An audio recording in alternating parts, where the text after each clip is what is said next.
Bonjour à tous, donc c'est Monsieur Fiat. Aujourd'hui on se retrouve pour le commentaire concernant la première partie sur les probabilités. Alors cela présuppose que vous avez au moins lu et essayé de comprendre le cours, hein. Ne vous lancez pas dans le visionnage de la vidéo si vous n'avez même pas pris connaissance du cours, ça c'est très important. Donc je vais un petit peu expliquer ce qu'on entend par probabilité sur un univers fini.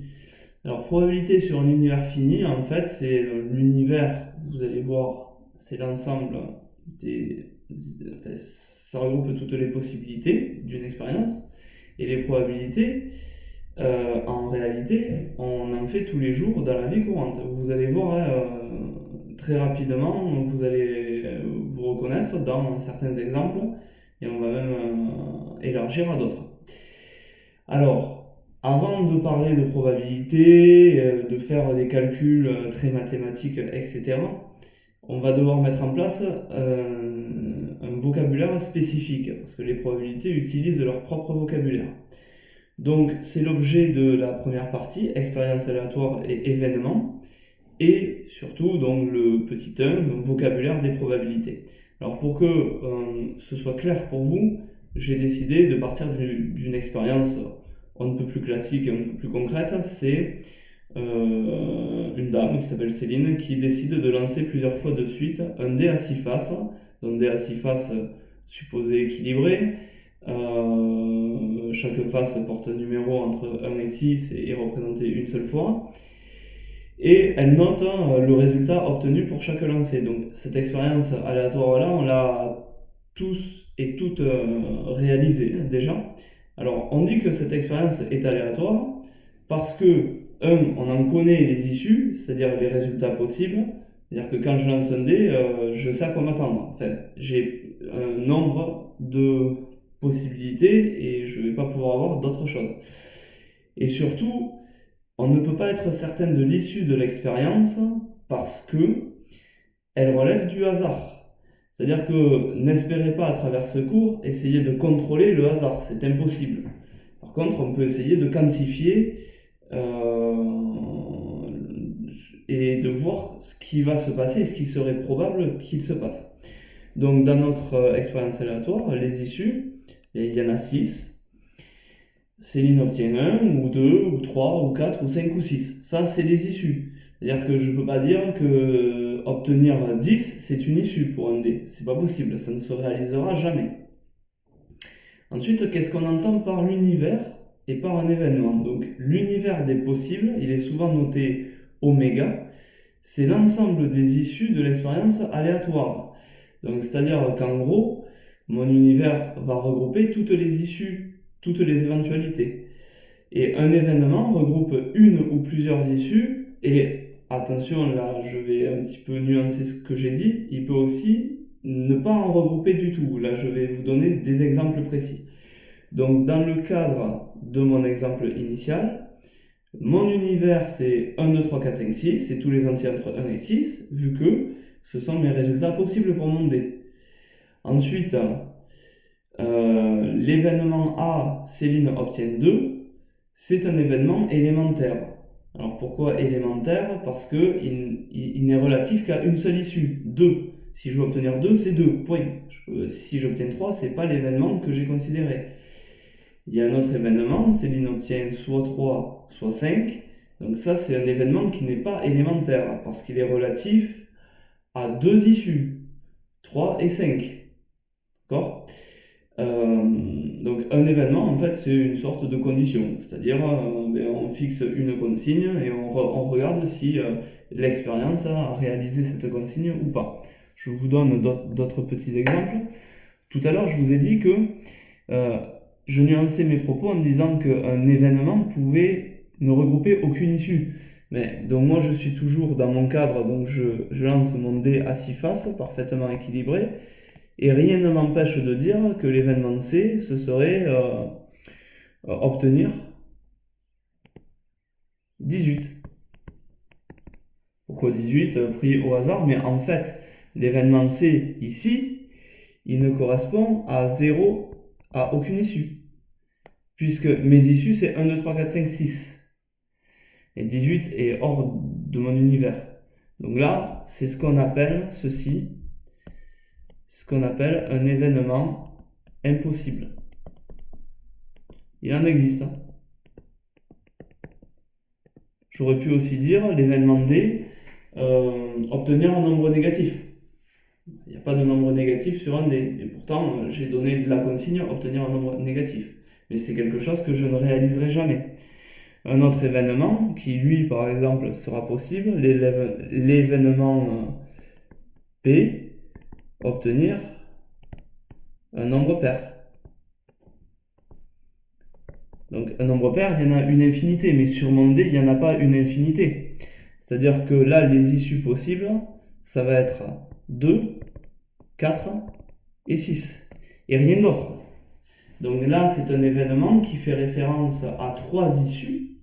Donc ce n'est pas un événement élémentaire. Je vais également vous parler d'une autre expérience aléatoire, par exemple. L'expérience aléatoire type, c'est le pile ou face.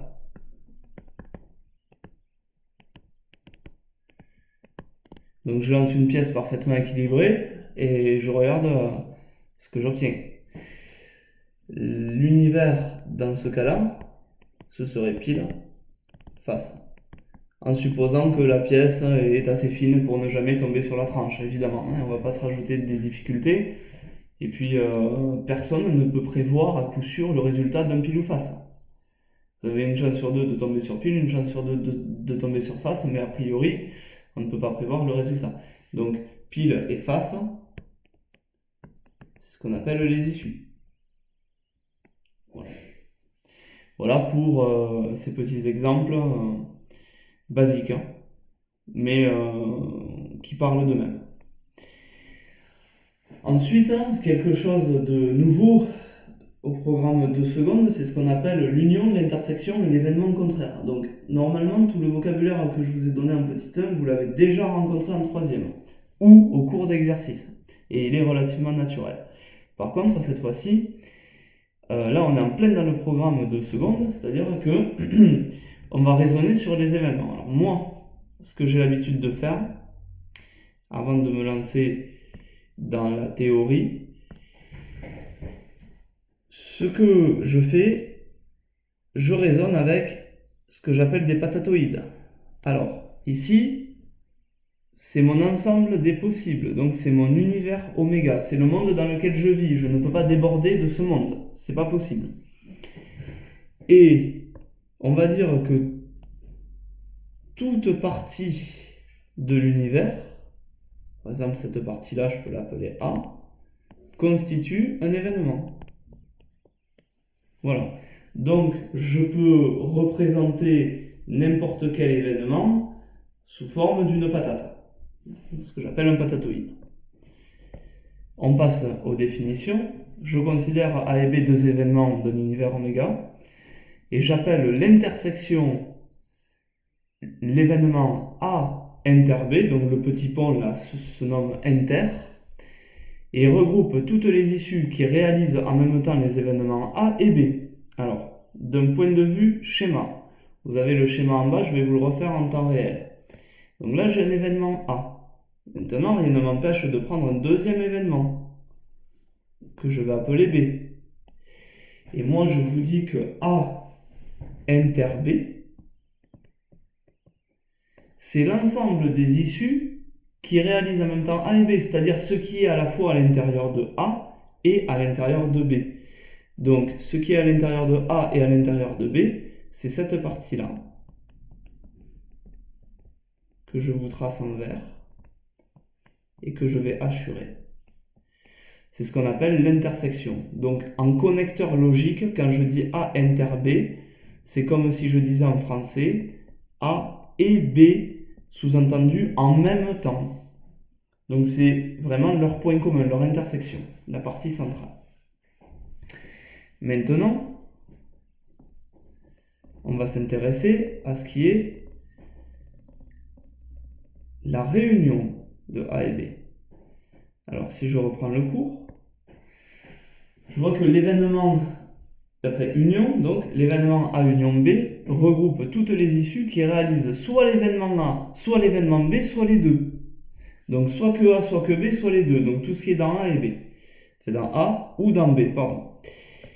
Alors au niveau de mon patatoïde initial, si je veux assurer en vert mon événement A union B, si donc je me réfère à la définition, je vais assurer ce qui est dans A,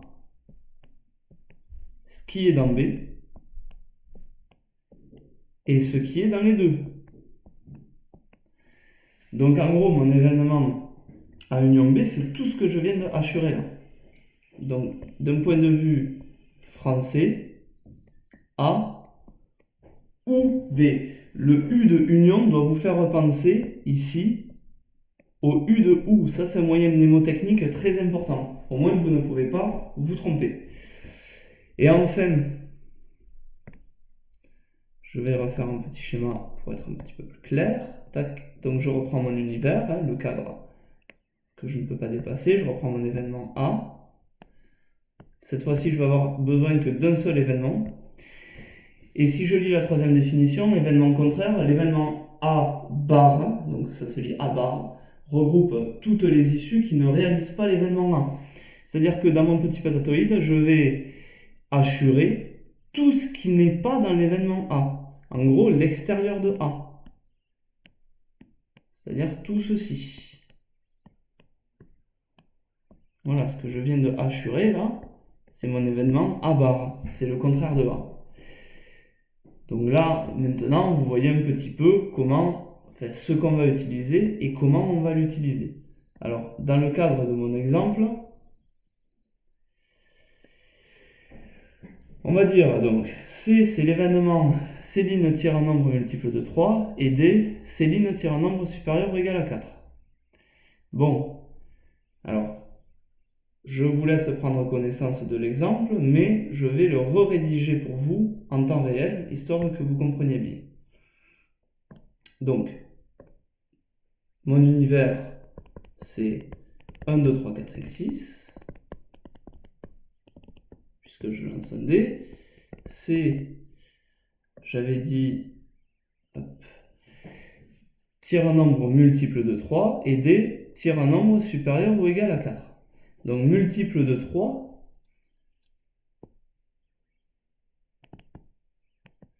Ça veut dire que C, 1, il n'est pas multiple de 3, il n'est pas dans la table de 3, 2, il n'est pas dans la table de 3, 3, oui, il y est, donc c'est 3 fois 1, 4, il n'est pas dans la table de 3, 5 non plus, et 6, il y est, c'est 3 fois 2. Donc pour réaliser l'événement C, les issues, c'est 3 et 6. Alors ce n'est pas un événement élémentaire du coup, c'est un événement composé si vous voulez, voilà. Ensuite, D, c'est supérieur ou égal à 4, hein, je vérifie que je n'ai pas fait d'erreur. Supérieur ou égal à 4, c'est ça. Donc supérieur ou égal à 4, ça va. Alors 1 il n'est pas supérieur ou égal à 4, 2 non plus, 3 non plus, 4 oui c'est la frontière mais il est égal donc ça marche, 5 ou 6. Donc là encore une fois, ce n'est pas un événement élémentaire, c'est un événement composé. Et maintenant je veux savoir quelle est leur intersection, quelle est leur réunion, quel est leur contraire. Donc concernant C inter D, ce sont les issues qui sont dans C et dans D. Donc je regarde, le 3, il est dans C, il n'est pas dans D. Le 6, il est dans C et il est dans D. Donc les deux là, je vais les prendre. Il va apparaître. Maintenant je raisonne sur D. Le 4, il est dans D, il n'est pas dans C. Et le 5, il est dans D, il n'est pas dans C. Donc c'est bon. Donc la seule issue commune, c'est 6. Donc là maintenant, on est en présence d'un événement élémentaire. C union D, c'est-à-dire les issues qui sont dans C, dans D ou dans les deux. Alors ce qu'il y a dans C, il y a le 3 qui est dans C, mais il n'est pas dans D, mais peu importe, hein, tant qu'il appartient à l'un, il appartient à l'union. Le 4, il est dans D, il n'est pas dans C, mais c'est pas grave, il sera dans l'union. Le 5, il est dans D, il n'est pas dans C, et le 6, il est dans les deux, donc je le prends quand même. Donc voilà pour ma réunion. 3, 4, 5, 6. Et enfin, concernant les contraires, donc ces barres, ce sont toutes les issues qui ne sont pas dans C. Maintenant, je regarde uniquement C. C, j'ai 3 et 6. Donc toutes les issues qui n'y sont pas, c'est 1, 2, 4 et 5. Donc en gros, en bon français, tout le reste. Et pour D bar, là, je regarde dans D, j'ai 4, 5, 6. Donc qu'est-ce qu'il me reste? Pour compléter, il me reste 1, 2 et 3. Voilà pour cette manipulation un petit peu des événements. Donc, ce que je vais vous laisser faire maintenant, je vais vous laisser vous pencher sur les exercices basiques. Donc, si je suis l'agenda, vous voyez que les exercices d'application directe, c'est le 18, le 20 et le 28. Vous allez avoir une vidéo pour ces exercices basiques-là. Et ensuite, vous suivez et donc vous continuez donc votre apprentissage sur la partie 2, etc., etc. De toute façon, je vais faire, comme je vous l'ai dit, une vidéo explicative par partie de cours. Donc portez-vous bien et à très vite.